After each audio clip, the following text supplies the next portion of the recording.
Ngayon guys, pupunta tayo sa pinagtamnan ko ng pinya, yung bakanting lote. Ang tingnan nyo, ang kakapal ng mga damo.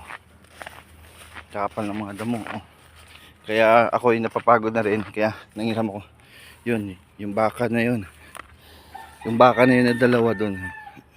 Yung isa at yung ayun yung isa doon. Yan yung taga-ano ko ng damo. Taga-patay.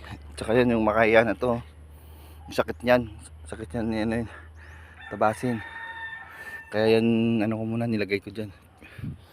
Hiniram ko muna yun dun sa tabing bahay. So marami rin damo dito. Kakain din naman yan. Sa malinis na.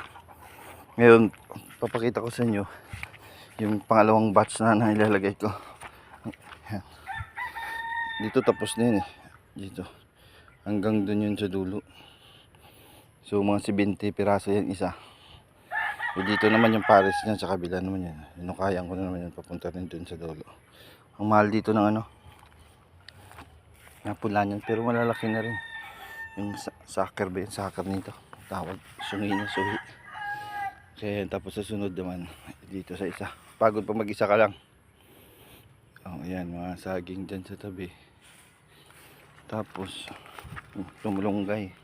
Binakuran ko ng malunggay kasi magaganda. Tapos tumubo na rin yung ano ko eh. Yan. Madahon kamuti. Kamuting kahoy pala. Dami nyo. Oo, yun na. Tumubo na lahat. Isang metro agpas nito.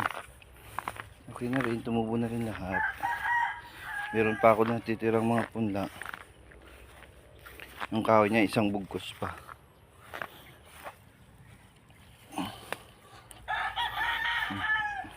Tumubo na rin lahat. Wala na rin palya.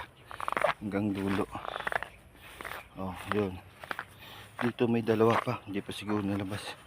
Dito tsaka dito. Paraka. Tsaka yung mga saging. Hanggang doon pa yun sa dulo. Daming bakante lote rito. Pagod na. Pagod mag-isa. Mahirap ano. Pero palipas oras lang habang nag-antay ng trabaho. Ito pa, ang dami pa yun.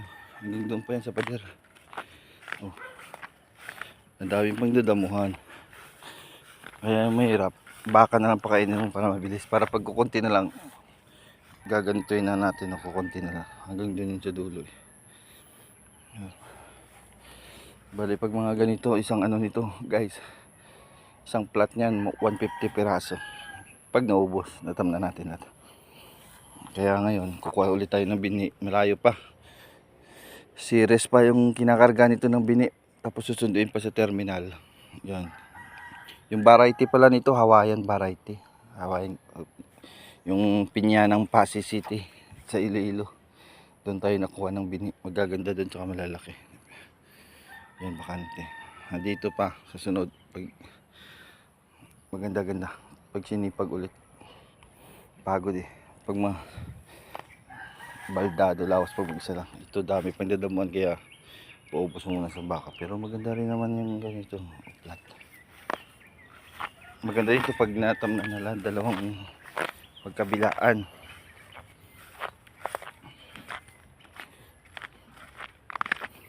Yan. Tantan.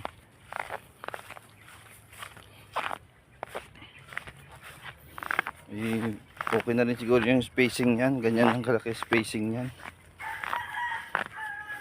Hindi na rin yan dikit-dikit. Mga dalawang ano yan, dalawang talampakan spacing.